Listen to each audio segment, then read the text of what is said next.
The saying goes that England and America are two countries separated by a common language, but I'm gonna add that we're also separated by very different accents, which is obvious. Daniel Craig sounds very different from Tom Cruise, and I sound different to most people in this country, except the 0.3% of UK residents who were born in the US. But how exactly do our accents differ? Firstly, we've got to rewind to how British and American accents became so different. Because in the 1600s, those English settlers stepping off the Mayflower into the New World were definitely using their British accents. In fact, a lot of them would have actually sounded closer to today's American accents than the polished tones that you'll hear today in the BBC newsroom. And that's because over the centuries back in England, things started to shift away from that accent towards something called non-rhoticity, which means to drop the R sound. It spread among high society, becoming the hallmark of posh accents. Partly this was due to French influence, as removing harsh R sounds made English sound softer and more elegant. Meanwhile, Americans, geographically and socially cut off from these English trends,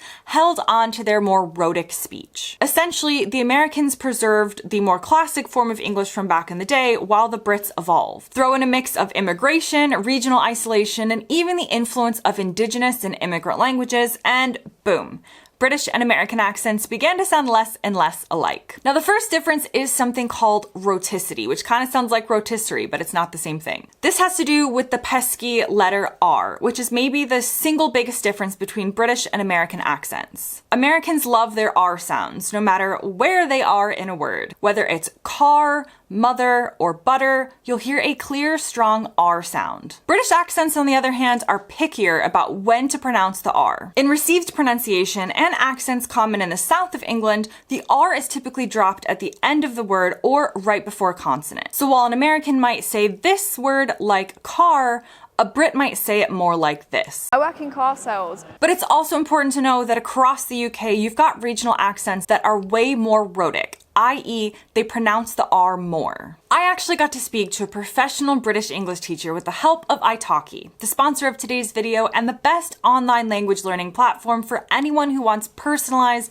one-to-one lessons that are all about you. Italki gives you the chance to book a one-to-one lesson with teachers who are native speakers of languages ranging from English to Spanish to Italian and more. The website is really easy to use. Just search for the teacher that would be a good fit for you. You can check out their ratings and their native language and their philosophy and mission when it comes to teaching to see who you think you would vibe with. Just scroll through like this and use their filter settings based on what you'd like to learn and what the purpose of your lesson is.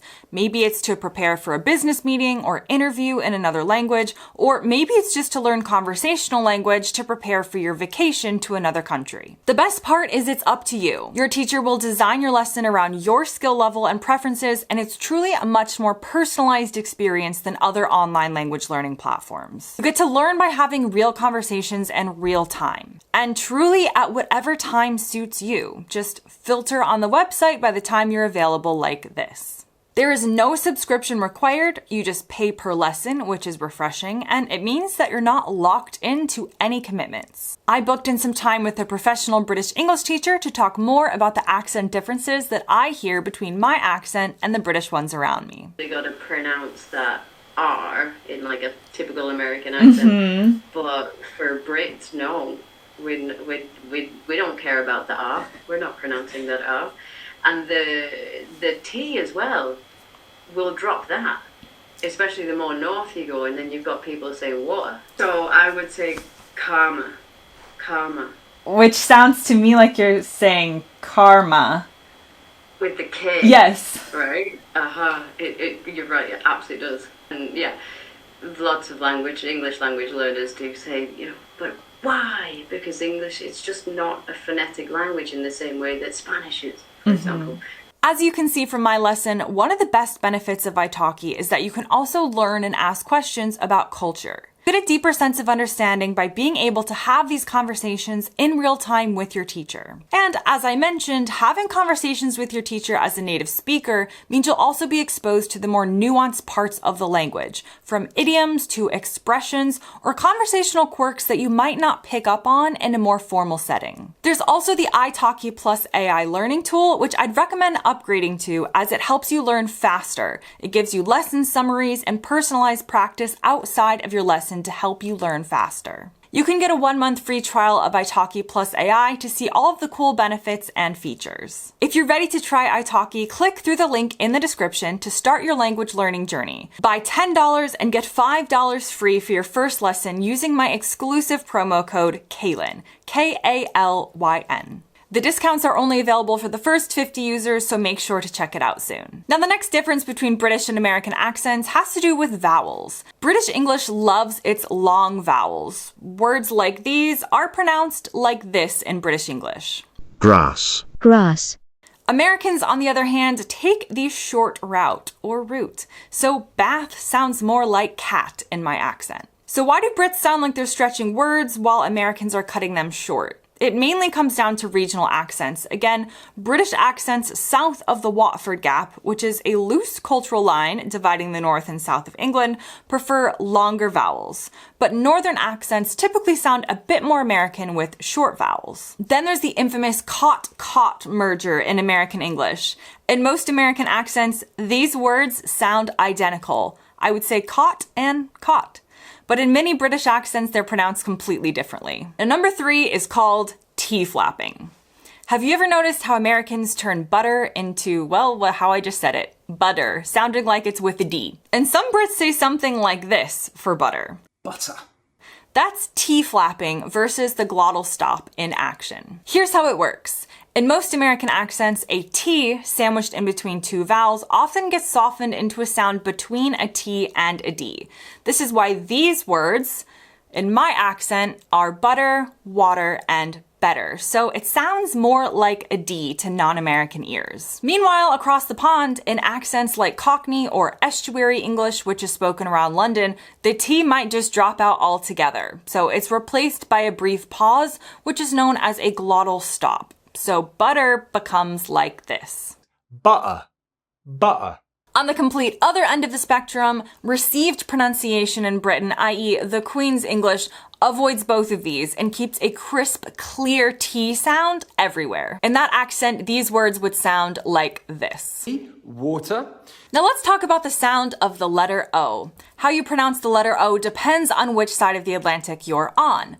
In American English, the vowels in words like stop and pot are pronounced like this, stop and pot.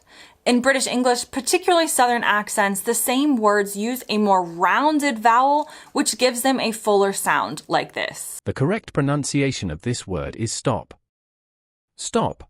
Now let's talk about intonation. British English tends to be far more melodious than American English. I'm not gonna lie, it's just the truth. British speakers often add rises and falls in pitch, giving their speech a more sing-songy feel. Americans, on the other hand, tend to be more monotone, keeping their sentences relatively flat. Now, some American accents, like Southern drawls and the Californian Valley Girl accents, do add more interesting twists to intonation, but generally American accents just don't sound as musical or pleasant to the ear as many of the British accents because of this rising and changing in pitch and intonation popular in a British accent. Now let's talk about stress, and not the kind you feel when you have too much work to do, stress in language. If you've ever argued with someone about how to pronounce this word, I certainly have, stress placement might be the culprit. Brits tend to pronounce this advertisement, while Americans insist on advertisement. Typically, in many of these instances, the British accent is using older pronunciations, so perhaps you could say that the pronunciation has more credibility, while Americans have sort of gone their own way. Finally, let's talk about something called yod dropping, which is when speakers ditch a Y sound after certain consonants. For example, the word Tuesday in American accents, in my accent, is just Tuesday, and tune is tune.